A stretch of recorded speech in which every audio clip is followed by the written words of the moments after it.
Okay, आज ये last lecture होगा इस ब्लॉक का, सही ना। बिल्कुल बेसिक लेवल मैंने करवा दिया, डिटेल्स तो बहुत है इसके अंदर, जितना कराया ना तो सफिशिएंट है। इसको इतना ही कर लेंगे तो उतना नीट लेवल आईआईटी में इस लेवल के लिए सफिशिएंट है। इतना एनसीईआरटी का एक एक लाइन पढ़ लेंगे जरूर, लेकिन तो अब इसमें हमें करना था, लास्ट टॉपिक हमने किया था इसके अंदर, इस ब्लॉक के अंदर। मैं हल्का सा पीछे का रिपीट कर रहा हूँ। देखो, इसमें पहले हमने पढ़ा फिजिकल प्रॉपर्टीज, सही ना। फिजिकल प्रॉपर्टीज में क्या क्या पढ़ा हमने? Atomic radii, ionic radii, hydrated radii, इनकी डिटेल पढ़ी हमने दोनों की, चाहे वो अल्कली मेटल से या अल्काइन अर्थ मेटल से। इसके बाद हमने किया आयनेशन एनर्जी। आयनेशन एनर्जी में एक्सेप्शन नहीं है कोई भी कहीं पे भी, सही ना। बस कहीं पे ज्यादा वेरिएशन होगा, कहीं पे कम होगा, लेकिन एक्सेप्शन नहीं है कोई, नीचे आने पर डिक्रीज करेगी। उसके बाद आ गया इलेक्ट्रॉन एफिनिटी, इलेक्ट्रॉन नेगेटिविटी आ गया। फिर इसमें आया हमारा मेल्टिंग पॉइंट, बॉइलिंग पॉइंट, और इसके बाद आ गया इलेक्ट्रोड पोटेंशियल और density. Melting point, boiling point, electrode potential, density. तो मेल्टिंग पॉइंट में ग्रुप टू का सबसे इंपॉर्टेंट है। जैसे ग्रुप वन में तो melting point, boiling point decrease ही करते हैं। ग्रुप टू के ज्यादा होंगे थोड़े ग्रुप वन से, क्योंकि इनके मेटेलिक बॉन्ड ज्यादा स्ट्रॉन्ग होते हैं, वैलेंस इलेक्ट्रॉन ज्यादा है, साइज छोटा है। तो ये हो जाएगा। और ग्रुप टू में मेल्टिंग पॉइंट का ऑर्डर इंपॉर्टेंट है, जो मैंने बताया था, मैग्नीशियम में सबसे कम, मैग्नीशियम को सबसे कम ऑर्डर याद होना चाहिए उसका। उसके बाद इलेक्ट्रोड पोटेंशियल में कोई खास वेरिएशन नहीं है। सबसे इंपॉर्टेंट क्वेश्चन पूरे एस ब्लॉक का, लिथियम स्ट्रॉन्गेस्ट रिड्यूसिंग एजेंट क्यों है जबकि इसकी आयनिक एनर्जी बहुत ज्यादा है, ये डिस्कस किया हमने, ये खत्म कर दिया। इसके बाद हमने किया इसके अंदर फ्लेम कलरेशन कर लिया हमने पूरा डिटेल में। फ्लेम कलरेशन में कलर याद करने हैं सबके, सारे सबके कलर याद करने हैं। और इसके बाद फ्लेम कलरेशन के बाद आ गया हमारा रिड्यूसिंग एजेंट बता दिया। फिर आ गया हमारा इसके अंदर केमिकल प्रॉपर्टीज। केमिकल प्रॉपर्टीज में मैंने तुम्हें बताया एक वर्ड से याद करना है, H2O से। एच से दो आ जाएंगे, एक तो रिएक्शन विद हाइड्रोजन और रिएक्शन विद हेलोजेंस, दो ही आ गए। फिर reaction with oxygen and air आ गया, reaction with oxygen and air आ गया। और लास्ट रिएक्शन विद वाटर, ये चार हो गए। इलेक्ट्रो पोटेंशियल या रिड्यूसिंग कैरेक्टर भी इसके अंदर आ जाता है। फिर reactions with liquid ammonia, reaction of alkyl metals in liquid ammonia, वो भी इसके अंदर आ जाएगा। तो reaction with alkyl metals in liquid ammonia इसके अंदर आ जाएगा। इसमें हाँ, जो बी, स्पेशली बेरिलियम के केस दोनों इंपॉर्टेंट है। बेरिलियम हाइड्राइड की प्रिपरेशन एक कर लेना, दोनों केस आ जाएंगे इसके, बेरिलियम की हाइड्राइड, बेरिलियम का क्लोराइड, बेरिलियम का फ्लोराइड। फ्लोराइड का स्पेशल केस था एमोनियम। हम जब एमोनियम टेट्राफ्लोरोबेरिलेट को हीट करते हैं तो BeF2 मिलता है, +2NH3 + HF बाहर निकल जाता है, BeF2 की प्रिपरेशन थी। फिर इसका BeCl2 की प्रिपरेशन होती है पहले रिडक्टिव क्लोरीनेशन से। रिडक्टिव क्लोरीनेशन से मैंने तुम्हें चार चीजों की प्रिपरेशन कराई थी, beryllium chloride, magnesium chloride, BeCl3, और एक और था AlCl3। तो BO+C+Cl2 रिवर्सिबल रिएक्शन थी, BeCl2 मिल जाता है। BeCl2 में LiLH4 डाल देते हैं तो BH2 मिल जाता है। बेरिलियम की हाइड्रेट के लिए थोड़ी सी दिक्कत थी, नहीं तो फिर सब प्रिपेयर हो जाते हैं इसमें। अच्छा, इसके ये बता दिया मैंने केमिकल प्रॉपर्टीज के अंदर, जिसमें इंपॉर्टेंट था बेरिलियम से रिलेटेड क्वेश्चन। अच्छा, इस ये हो गया। उसके बाद मैंने यूजेस बता दिया अल्कली मेटल्स के, यूजेस बता दिया अल्काइन अर्थ मेटल्स के, और उससे रिलेटेड क्वेश्चंस भी पेपर में आए हुए हैं, उससे रिलेटेड क्वेश्चन भी पेपर में आए हुए हैं, तो वो भी करना है तुम्हें। फिर मैंने बता दिया इसके अंदर compounds of sodium. Compounds of sodium में हमने चार डिस्कस किया। सबसे इंपॉर्टेंट Na2CO3, Na2CO3। Na2CO3 में मैंने क्या लीबलैंक्स मेथड डिस्कस कर लिया था क्या? एनसीईआरटी में नहीं है ये। No, sir, not Leb yet. Leblanc's Not method, yet. Okay. Leblanc's method जो है, ये तुम्हें करना है, एक बार कर लेना जरूर, क्योंकि इसके क्वेश्चन बनते हैं। जैसे NaCl में तुम्हें याद होगा, मैं तो जल्दी से बताता हूँ इधर ही, सबने नोट से तो किया हुआ है। NaCl में H2SO4 डाला तो मिलता है पहले NHSO4, HCl की प्रिपरेशन भी होती है इसके थ्रू, फर्स्ट स्टेप से इसके HCl की प्रिपरेशन होती है। ये 12th में पढ़ेंगे, हाइड्रोजन हैलाइड की प्रिपरेशन, HCl की प्रिपरेशन होती है इसमें। जब एक H इसका डिस्प्लेस होगा, वीकर एसिड HCl को अलग कर देगा और स्ट्रॉन्गर एसिड सॉल्ट बना देगा NHSO4। फिर NHSO4 में दोबारा NaCl डाल देंगे तो मिल जाएगा हमें यहाँ पे Na2SO4, जिसमें हम सल्फर का रिडक्शन करेंगे विद कार्बन,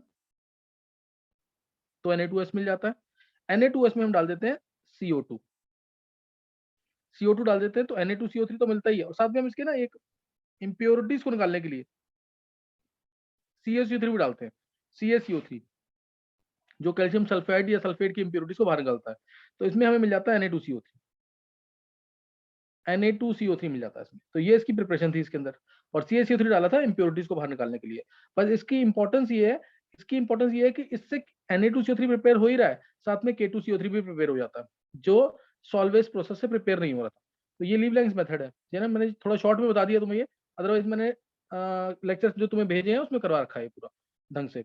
तो ये कंपाउंड्स ऑफ सोडियम में Na2CO3 हमने डिस्कस किया। इसका सबसे इंपॉर्टेंट क्वेश्चन कि K2CO3 इससे प्रिपेयर क्यों नहीं होता सॉल्वेज प्रोसेस, सही ना, एक ये क्वेश्चन करना तुम्हें। इसके अलावा NaCl, NaCl इसको मैंने डिटेल में डिस्कस कर दिया था, यूजेस भी इसके। NaCl के बाद लिया हमने NaOH जो कैसनर केलर सेल के थ्रू प्रिपेयर हुआ, कैसनर केलर सेल के थ्रू। फिर आया था NaHCO3। ये चार कंपाउंड ज्यादा इंपॉर्टेंट, सोडियम बाइकार्बोनेट जिसको हम बेकिंग सोडा भी कहते हैं।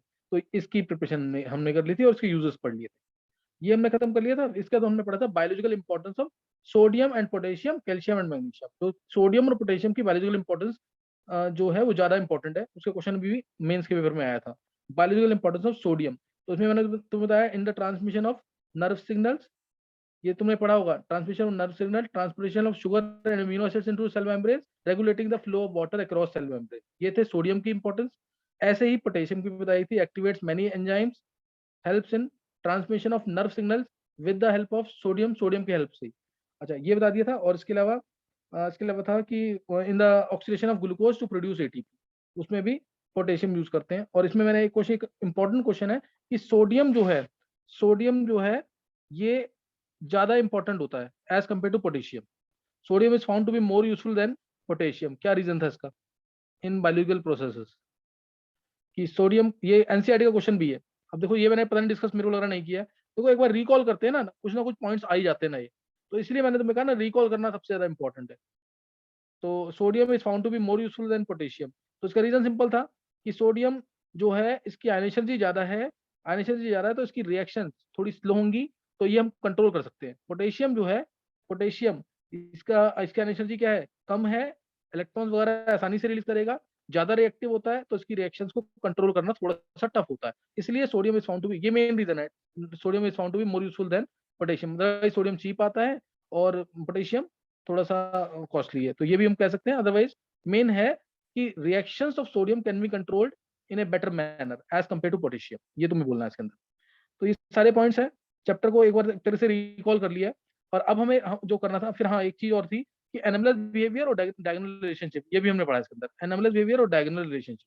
अब मैं जो तुम्हें बता रहा हूँ ना, जो हमारा लास्ट टॉपिक है कंपाउंड्स ऑफ कैल्शियम, फिर सीमेंट के कंपोनेंट्स क्या हैं, और इसके अलावा कुछ प्रॉपर्टीज हैं, बहुत इंपॉर्टेंट प्रॉपर्टीज जो पेपर में पूछी जाती है। तो पहले मैं तुम्हें बता रहा हूँ कंपाउंड्स ऑफ कैल्शियम, इसको जल्दी डिस्कस करेंगे थोड़ा सा, सही ना। कंपाउंड्स ऑफ कैल्शियम, क्योंकि इसकी रिएक्शन ना बहुत कॉमन है, शायद मैंने पढ़ा भी रखी हूँ, ऐसा भी हो सकता है। कंपाउंड्स ऑफ कैल्शियम, सही ना, compounds of calcium. Compounds of calcium में वही तुम्हें ध्यान होगा, कंपाउंड्स ऑफ कैल्शियम वही चार पढ़ने हैं। जैसे फर्स्ट आ गया हमारा क्विकलाइम, CaO, सेकंड कह लो तुम CaOH होल ट्वाइस, एक ही से बनता जाएगा सारा, देखो। फिर आएगा CaCO3, फिर CaSO4, CaSO4 dot 2H2O gypsum होता है, और CaCO3 डॉट हाफ H2O वो होता है POP, plaster of Paris, half H2O, तो ये प्लास्टर ऑफ पेरिस है। या 2CaCO3 डॉट H2O लिख सकते हैं। देखो अगर तुम देखोगे ना इसमें, तो CaO में तुमने वाटर डाला तो CaO ट्वाइस बन गया, CaO ट्वाइस में CO2 डाला तो CaCO3 बन गया। मेन रिएक्शन यही है इसकी, मेन रिएक्शन इसकी है। और एक्सेस में डाल देंगे CO2, CO2 जो मिल्की मिला ना तुम्हें, CO2 gas turns this lime water milky. अगर एक्सेस में हमने CO2 पास कर दिया इसके अंदर, ये सब रिएक्शन तुमने पढ़ी हुई हैं क्वालिटेटिव क्वांटिटेटिव में, तो CaHCO3 होल ट्वाइस मिल जाएगा, और ये सॉल्युबल है। मिल्कीनेस डिसअपियर्स पढ़ते हैं ना, 10th क्लास में पढ़ा हुआ है, milkiness disappears on excess passage of the gas, तो ये सॉल्युबल हो जाता है, ये सॉल्युबल हो जाता है। यही चीज है इसके अंदर। देखो अब जैसे मेरे को CaCO3 की CaO की प्रिपरेशन करनी है, तो नेचुरल सी बात है मैं किसको हीट करूंगा, CaCO3 को। इसको हीट करेंगे 1100 केल्विन के आसपास, CaO बता रहा हूँ मैं, CaCO3 को जब हम हीट करेंगे 1100 केल्विन के आसपास हीट कर देंगे, तो मिल जाएगा CaO, कैल्शियम ऑक्साइड। ये मिल जाएगा calcium oxide, CO2 gas remove हो जाएगी और मिल जाएगा क्या, कैल्शियम ऑक्साइड, जो कि एक व्हाइट एमोर्फस पाउडर है, व्हाइट एमोर्फस पाउडर। और CaO अट्रैक्शन तो तुम्हें दिख ही रहा है ज्यादा होगी इसके अंदर, तो 3000 केल्विन, 2900 केल्विन के आसपास का मेल्टिंग पॉइंट होता है, 2900 केल्विन के आसपास।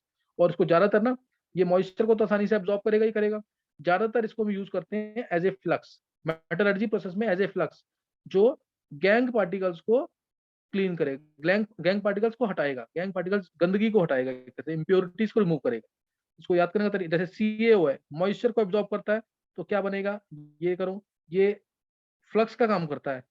तो जैसे अगर मैंने इसकी रिएक्शन करा दी से SiO2 के साथ, बहुत इंपॉर्टेंट रिएक्शन, CaO की रिएक्शन करा दी मैंने CO2 के साथ, CaO की रिएक्शन करा दी SO2 के साथ, CaO की रिएक्शन करा दी P4O10 के साथ, फॉस्फोरस पेंटाऑक्साइड। तो इनके साथ क्या क्या बनेगा, ये तुम इसको कंप्लीट कर लो जल्दी से, इसको कंप्लीट करेंगे जल्दी से, करो जल्दी से कंप्लीट ये।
हाँ कर लिया रिएक्शंस,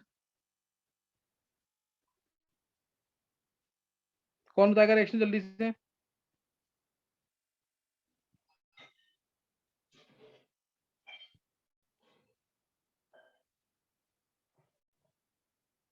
गर्भ। सर पहले में CaOH होल ट्वाइस, हम्म। फिर सर CaSiO3, हाँ। फिर सर CaCO3, हम्म। फिर sir CaSO4। SO3। Okay sir, फिर नेक्स्ट वाले में Ca3PO4 whole twice. Ca3PO4 whole twice, बिल्कुल सही है, सारी रिएक्शन सही है। ये दो रिएक्शन बहुत इंपॉर्टेंट, ये दोनों रिएक्शन बहुत इंपॉर्टेंट है, ये जरूर कर लेना ढंग से। इसमें ये काम कर रहा है फ्लक्स का, ये काम करता है फ्लक्स का, ये होता है गैंग पार्टिकल्स। ये रिएक्शन यूज होती है आयरन की एक्सट्रैक्शन में, ये गैंग पार्टिकल्स हैं। और ये यहाँ पे कैल्शियम सिलिकेट बनता है, स्लैग कहते हैं इसको।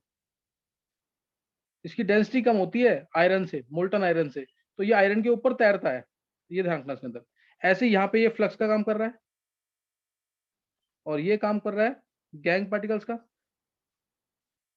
और ये हमारे पास स्लैग है। इसको थॉमस स्लैग भी कहते हैं, Thomas slag used in fertilisers. ये आईआईटी एडवांस में पूछा हुआ एक बार, Thomas slag used in fertilisers, तो इसको ध्यान रखते हैं, ध्यान रख लेना जरूर, ठीक है ना। तो CaO, ये रिएक्शन में फ्लक्स को ऐसे याद कर लेंगे, फ्लक्स क्या है, लक्स से याद कर लेंगे। लक्स सोप जो होता है ना, साबुन क्या करेगा, गंदगी को दूर करेगा, तो ये गंदगी है यहाँ पे सिलिका की गंदगी को साफ करेगा, बनेगा स्लैग। फ्लक्स को लक्स से और गैंग को गंदगी से, ऐसे याद कर लेना जरूर। और CaO प्लस P4O10 रिएक्शन समझ आ रही होगी तुम्हें। CaO क्या है, बेस है, CaO होल ट्वाइस, और ये P4O10 क्या है, H3PO3 है, H3PO4। सॉल्व करेंगे, एसिड बेस रिएक्शन हुई है, CA3PO4 होल ट्वाइस बन जाएगा। थोड़ा सा पढ़ेंगे ना तो रिएक्शन से सब समझ आ जाएगा, ये इजी है बहुत, ऐसा नहीं रिएक्शन टफ है, याद करनी है, समझ के करना है बिल्कुल इसको। तो यहाँ पे मैंने CaO की डिटेल बता दी है तुम्हें, CaO की डिटेल हो चुकी है, सही ना, CaO की डिटेल हो चुकी है।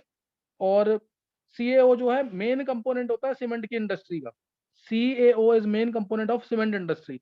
सीमेंट जो पोर्टलैंड सीमेंट होता है ना, सीमेंट सबको पता ही है, ये कि बहुत ही इंपॉर्टेंट कमोडिटी है, बिल्डिंग मटेरियल्स में यूज होता है ये, और एक कंट्री की सक्सेस जो है सीमेंट के ऊपर भी डिपेंड करती है। ऐसा नहीं कि सिर्फ स्टील और आयरन पे डिपेंड करती है, सही ना, जो कि बिल्डिंग मटेरियल्स में यूज होते हैं, इस पे भी डिपेंड करती है, सीमेंट के ऊपर भी।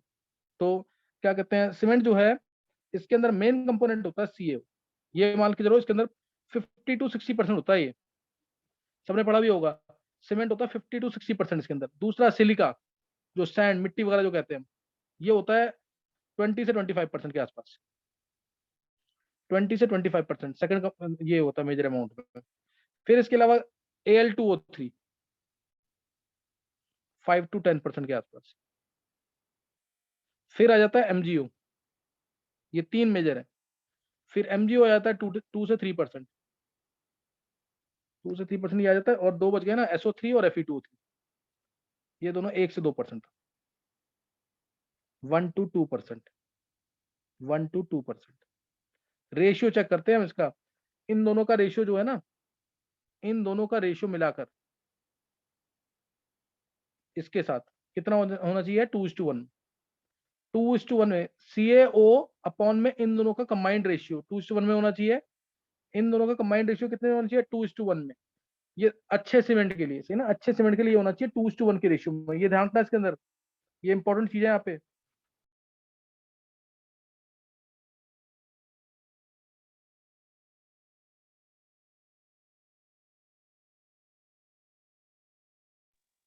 समझ गया कि नहीं है,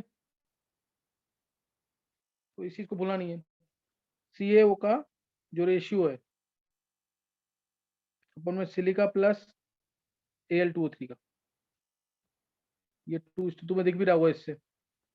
और सिलिका का कहते हैं ना, सिलिका का अपॉन में Al2O3, ये आना चाहिए लगभग, ये इधर से आ गया 2.5 और 5 से 4, 2.5 से 4 के बीच में, 2.5 से 4 के बीच में होना चाहिए रेशियो इसका। तो ये ध्यान से, फिर इसके अंदर ये सीमेंट का कंपोजिशन बता दिया मैंने कंप्लीट। फिर सीमेंट के अंदर हम जिप्सम थोड़ा सा ऐड करते हैं, क्योंकि सीमेंट पता ही है सबको, हल्का सा भी मॉइस्चर आ जाएगा तो जम जाता है, पत्थर बन जाता है। तो to slow down the rate of setting of cement, to slow down the rate of setting of cement, cement इतनी जल्दी सेट ना हो, उसके अंदर हम थोड़ा सा जिप्सम ऐड करते हैं। तो पूछ सकते हैं function of this gypsum to slow down the rate of setting of cement. तो यहाँ पे सीमेंट के पोर्टलैंड सीमेंट के बारे में मैंने तुम्हें बता दिया, इतना पढ़ लेंगे सफिशिएंट है, याद करना है इसको ढंग से। अब नेक्स्ट आ जाता है जैसे कैल्शियम हाइड्रोक्साइड, कैल्शियम हाइड्रोक्साइड।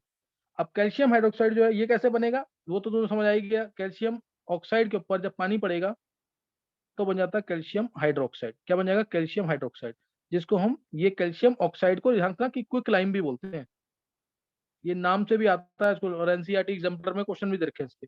और इसको बोलते हैं ना CaO जो बना है, भी ये थोड़ा सा पानी डाला है, लिटिल अमाउंट ऑफ वाटर, ये लिटिल अमाउंट ऑफ वाटर डाला है, तो ये बनता है स्लेक्ड लाइम, स्लेक्ड लाइम, है ना, स्लेक्ड लाइम बनता है।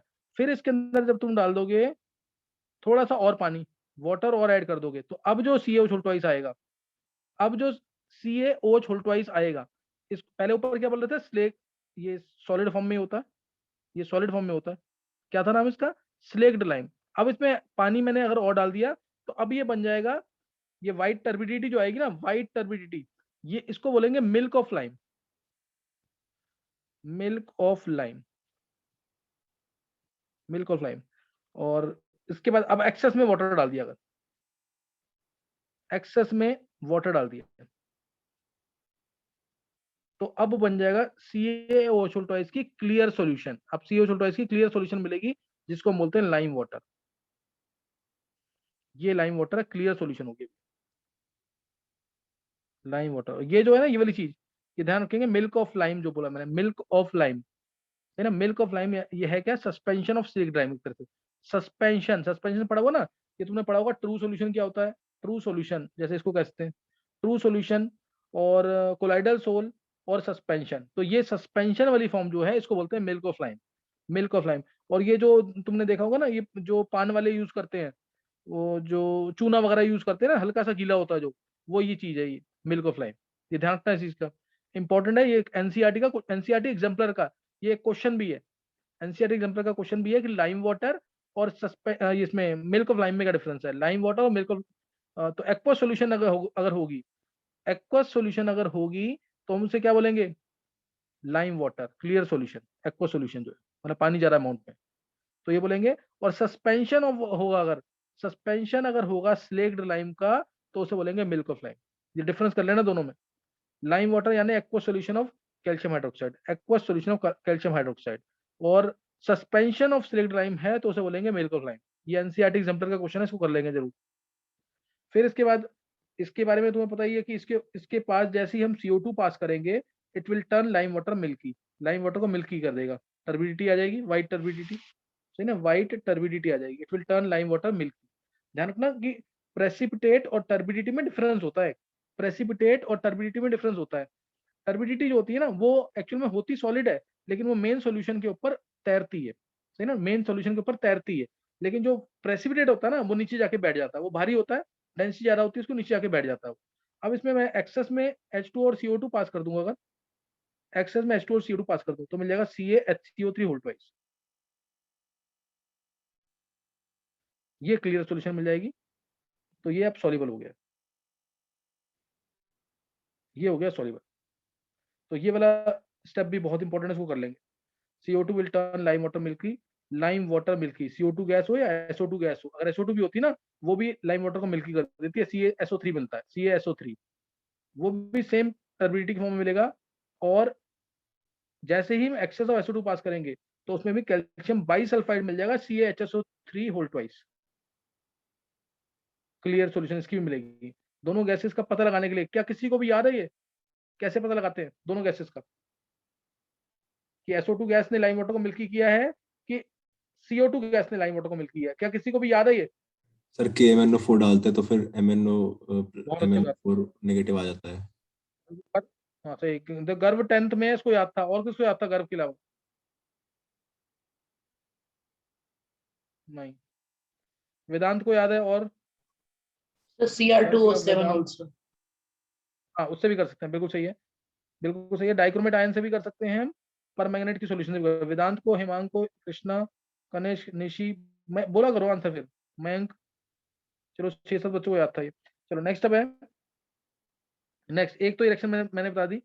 नेक्स्ट रिएक्शन जो है, नेक्स्ट रिएक्शन इसी की बहुत इंपॉर्टेंट रिएक्शन है, ब्लीचिंग पाउडर। ये भी शायद 10th में पढ़ा होगा, ब्लीचिंग पाउडर। CaOH ट्वाइस है, इसमें Cl2 डालते हैं, अगर CaOH ट्वाइस में Cl2 अगर डाल देंगे, Cl2 डाल देंगे ना, तो इससे मिलता है CaCl2 plus CaOCl whole twice plus 2H2।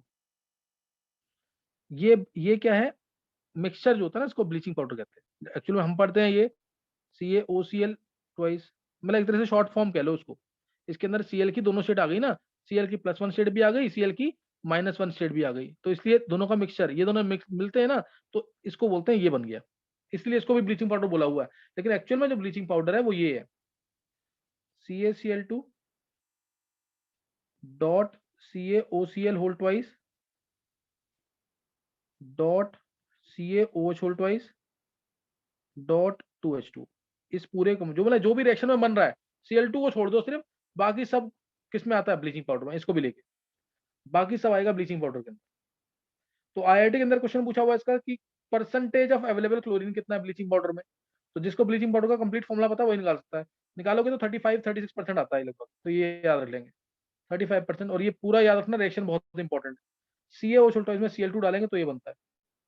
ये CaCl2 के अंदर ध्यान देंगे, CaCl2 के अंदर Cl है -1 में, इधर Cl है +1 में, और इस CaOCl2 को देखोगे ना तो इस CaOCl2 के अंदर ये टूटता है जब, तो Ca2 plus OCl negative plus Cl negative, ये Cl +1 वाला भी आ गया, इधर Cl -1 वाला भी आ गया। इसीलिए मैंने बोला कि इन दोनों को मिलाकर के ब्लीचिंग पाउडर बोला जाता है, CaOCl2। तो ये ध्यान रखना इसके अंदर। यहाँ ब्लीचिंग पाउडर बता दिया मैंने कि क्या होता है सर और ये हमने हाँ बोल कर सर 35% जो है वो फ्री Cl2 मिलता है ना? हाँ। Okay sir. अच्छा, अब ये मैंने बता दिया यहाँ पे। नेक्स्ट नोट करना है इसके अंदर। नेक्स्ट ये जो यूज होता कहाँ पे होता है, जो कैल्शियम हाइड्रोक्साइड है कहाँ पे यूज होता है, सबको पता है ना, व्हाइट वॉश में यूज करते थे इसको पहले, अब तो लोग कम यूज कराते हैं, लेकिन ये व्हाइट वॉश में मेनली यूज होता था। इसका डिसइंफेक्टेंट नेचर भी होता है, यानी जम्स को किल भी करता है, सही ना, जम्स को किल भी करता है, तो ये यहाँ यूज करते हैं इसको। और भी बहुत सारे यूज है, एज ए बेस की तरह यूज करते हैं। लाइम वाटर तो देख ही लिया, नॉर्मली डोमेस्टिक पर्पज के लिए भी इसको यूज करते हैं, काफी जगह यूज होता है। ये ब्लीचिंग पाउडर की तरह भी यूज होता है, तो काफी यूजेस हैं इसके। नेक्स्ट है CaCO3। इसके बारे में बताने की जरूरत ही नहीं है। कैल्शियम कार्बोनेट, मार्बल, डिटेल सबको पता है इसकी। मार्बल घरों में भी यूज होता है, सही ना। तो ये रिएक्ट कर जाता है एसिड के साथ, तो एसिड अगर पड़ जाता है इसके ऊपर तो कुछ टाइम के बाद ये पाउडर में कन्वर्ट हो जाता है। कुछ टाइम में पाउडर में कन्वर्ट होता है। प्रिपरेशन में इसकी बता चुका हूँ। जैसे ही हम लाइम वाटर CO2 गैस को पास करेंगे लाइम वाटर के अंदर, तो वो CaCO3 बना देगा। एक्सेस में पास करेंगे तो CaHCO3 होल ट्वाइस बन जाएगा। और ये हमने हाइड्रोजन चैप्टर के अंदर जैसे जो हार्डनेस को दूर किया था ना, टेम्परेरी हार्डनेस को, क्लार्क्स मेथड में, उसमें भी CaCO3 बनता है, उसमें भी CaCO3 बनता है। तो ये कर सकते हैं। और एसिड से जरूर रिएक्ट करेगा, ये एसिड इसके ऊपर पड़ गया, अगर H2SO4 स्पेशली बोलते हैं ना, ये पड़ जाएगा तो ये पाउडर की फॉर्म में कन्वर्ट हो जाएगा, CaSO4 + 2HCl, तो ये पाउडर की फॉर्म में कन्वर्ट हो जाएगा। तो ये ध्यान रखना, ये CaCO3 के अंदर मैंने गलत लिख दिया यहाँ पे, CaCO3 में H2SO4 डाल देंगे प्लस H2O + CO2 आ जाएगा। तो ये रिएक्शन इंपॉर्टेंट है, इसकी ये करना है तुम्हें, सही ना। CaCO3 जैसे मैंने बोला, CaO जो है एज ए फ्लक्स का काम करता है। एक्चुअल में इसको नहीं लेते फ्लक्स, हम लेते हैं CaCO3 को, गर्म होते ही ये CaO दे देता है, तो फ्लक्स की तरह ये यूज होता है। आयरन का अगर एक्सट्रैक्शन कर रहे हैं तो उसमें से जो गैंग पार्टिकल्स घटाना है उसके लिए फ्लक्स को यूज करते हैं as a in the form of CaCO3। Flux को इसकी तरह यूज करते हैं इन द फॉर्म ऑफ CaCO3। फिर इसके अलावा ये जो च्युइंग गम होता है उसके अंदर भी यूज होता है, ये टूथपेस्ट है उसके अंदर भी यूज होता है, काफी ऐसे यूजेस हैं इसके। फिर नेक्स्ट है मेरा, नेक्स्ट जो है plaster of Paris. Plaster of Paris का तुम्हें पता है, जिप्सम को हीट करते हैं। जिप्सम को हीट करेंगे जब हम 393 केल्विन पे, CaSO4.2H2O है, जिप्सम को हीट कर देंगे 393 केल्विन पे, तो CaSO4.12H2 मिल जाएगा।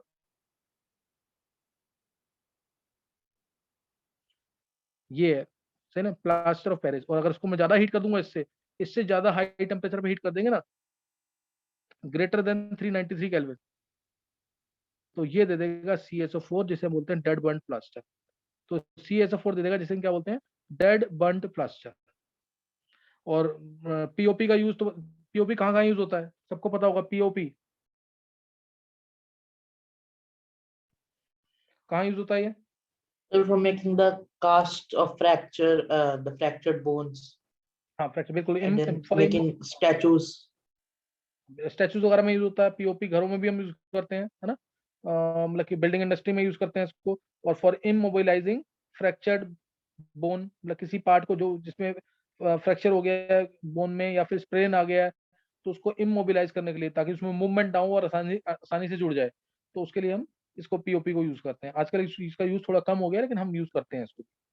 तो ये इसके अंदर करना है तुम्हें, कंपाउंड्स ऑफ कैल्शियम के अंदर से ना, कंपाउंड्स ऑफ कैल्शियम में ये है। इसके अलावा एक इंपॉर्टेंट पार्ट जो है ना, मेरे को जो बताना है तुम्हें, वो है सॉलिबिलिटी के अंदर। मतलब इसका क्वेश्चन, जैसे मैंने तुम्हें बोला ना कि ये क्वेश्चन आएगा ही आएगा, सॉलिबिलिटी वो वाला क्या क्वेश्चन था वो, ये lithium is the strongest reducing agent, मैंने ये बताया ना तुम्हें क्वेश्चन, ये क्वेश्चन आएगा ही आएगा पेपर में, कि लिथियम आयन का साइज छोटा, हाईली हाइड्रेट होगा पानी के अंदर, large amount of hydration energy release करेगा, वो कंपनसेट कर देगी आयनेशन एनर्जी को। इसलिए लिथियम स्ट्रॉन्गेस्ट रिड्यूसिंग एजेंट है। मैंने तुम्हें बोला ये क्वेश्चन आना ही आना है। ऐसे ही ना, ऐसे ही ये वाला क्वेश्चन भी जो मैं बताऊंगा तुम्हें सॉल्युबिलिटी से रिलेटेड, वो आना ही आना है पेपर के अंदर। मैं वही बता रहा हूँ पहले तुम्हें, अदरवाइज सॉल्युबिलिटी पूरा एक बहुत बड़ा टॉपिक है, बड़ा टॉपिक है ये, मतलब इससे तो काफी क्वेश्चन कवर होते हैं सॉल्युबिलिटी के अंदर। और अगर तुम्हें ध्यान रखना सॉल्युबिलिटी के लिए कोई भी सॉल्ट सॉल्युबल है कि नहीं है सॉल्युबल, जैसे मैं NaCl की बात करूँ, NaCl पानी में सॉल्युबल है कि नहीं, तो उसके लिए क्या है, पहले तो तुम्हें अगर इसके आयंस अलग हो जाते हैं तो उसके लिए हमें क्या देनी पड़ेगी, लैटिस एनर्जी। लैटिस एनर्जी देंगे, ये हम दे रहे हैं अपनी तरफ से, तो हम चाहेंगे ये कम हो। अगर लैटिस एनर्जी बहुत ज्यादा है तो हम बोलेंगे इसका लैटिस ब्रेक ही नहीं होगा, सॉल्युबल नहीं होगा, क्योंकि इसका मेल्टिंग पॉइंट काफी ज्यादा है। जनरली क्या होगा, मेल्टिंग पॉइंट और सॉल्युबिलिटी उल्टा होंगे एक दूसरे के। लैटिस एनर्जी ज्यादा है तो आयंस अलग नहीं होंगे, आयंस अलग नहीं होंगे तो सॉल्युबल नहीं होंगे। तो लैटिस एनर्जी हम चाहेंगे सॉल्युबल होने के लिए कम हो, और उसके बाद Na+ आयंस पानी में जाकर एक्वस फॉर्म में हाइड्रेट हो जाए, Cl- एक्वस फॉर्म में हाइड्रेट हो जाए और रिलीज करें बहुत सारी हाइड्रेशन एनर्जी। और ये हाइड्रेशन एनर्जी इतनी ज्यादा हो कि वो लैटिस एनर्जी को कंपनसेट कर दे, तो उस केस में हम बोलेंगे कि सॉल्ट सॉल्युबल। हम हमेशा चाहेंगे कि for a salt to be soluble, hydration energy जो है should be greater than lattice energy. Hydration energy to be greater than lattice energy, तो ही सॉल्ट सॉल्युबल होगी। सही ना, हम हमेशा यही चाहेंगे। तो अब ना एक रूल मैं तुम्हें बता देता हूँ, 99% तुम्हारे आंसर करेक्ट आएंगे। अगर कैटायन एनायन के साइज में डिफरेंस, अगर कैटायन एनायन के साइज में डिफरेंस ज्यादा है तो सॉल्ट सॉल्युबल हो जाएगी। मैक्सिमम आंसर सही आते हैं, ऐसा नहीं कि सारे आंसर सही आते हैं, छोटी क्लास में पढ़ाते यही है, जो ट्रिक बताते हैं ना कि कैटायन एनायन के साइज में अगर डिफरेंस ज्यादा है तो सॉल्ट सॉल्युबल होगी। लेकिन अभी मैं तुम्हें बता रहा हूँ जो कंसेप्ट, वो इससे इससे नहीं करेंगे। जैसे मैं मेन कंसेप्ट बता देता हूँ तुम्हें अभी, ताकि तुम्हें ये दिमाग में रहे। एक इसका क्वेश्चन आना है, बेरिलियम के carbonates, beryllium carbonate, magnesium carbonate, calcium carbonate, strontium carbonate, BaCO3।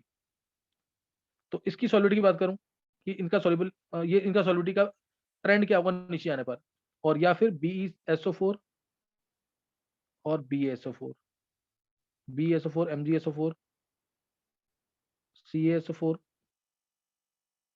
SrSO4। देखो इसके लिए ना बातें दो तीन है जिससे तुम याद तो रख ही सकते हो। देखो तुम्हें अगर ध्यान होगा ना सबको कि BaSO4 का तो वाइट PPT होता है, तो ये तो सॉल्युबल होगा ही नहीं, यानी सॉल्युबिलिटी नीचे आने पर डिक्रीज कर रही है। यानी सॉल्युबिलिटी नीचे आने पर क्या कर रही है, डिक्रीज कर रही है। इस केस में भी, इस केस में भी, दोनों केस में BaCO3 का भी वाइट PPT होता है, BaSO4 का भी वाइट PPT होता है, यानी सॉल्युबिलिटी क्या कर रही है, नीचे आने पर डिक्रीज कर रही है। तभी तो ये प्रेसिपिटेट की फॉर्म में एग्जिस्ट कर रहे हैं। याद करने का तरीका तो यही है। एक चीज और दिमाग में रख लेंगे अगर याद रखते हो तो, बेरिलियम के जितने सॉल्ट्स है ना, मैं सॉल्ट्स की बात कर रहा हूँ, बेरिलियम के जितने सॉल्ट्स हैं वो सबसे ज्यादा सॉल्युबल होते हैं पानी के अंदर, बेरिलियम के सॉल्ट्स। ये याद रख सकते हो एक लाइन। दूसरा, अगर तुम कैटायन एनायन के डिफरेंस से देख रहे हो ना, तो वो भी यहां निकल जाएगा। सबसे ज्यादा कैटायन एनायन का डिफरेंस Be और SO4 में, Be तो ये साइज है सिर्फ, और सल्फेट का ये साइज है। Mg का ये थोड़ा बढ़ गया, Ca का और बढ़ गया, Sr का और थोड़ा बढ़ गया, Ba का और बढ़ गया। तो सबसे ज्यादा साइज में डिफरेंस कहां पे आएगा, सल्फेट आयन तो बहुत बड़े होते हैं, कार्बन आयन भी बड़े होते हैं, तो सबसे ज्यादा साइज में डिफरेंस कहां पे आएगा, सबसे ज्यादा साइज में डिफरेंस आएगा बेरिलियम, है ना, बेरिलियम और सल्फेट आयन के अंदर। तो सबसे ज्यादा सॉल्युबिलिटी इसकी होगी। रीजन मैं तुम्हें बताता हूँ, रीजन प्रॉपर जो लिख के आना पेपर में।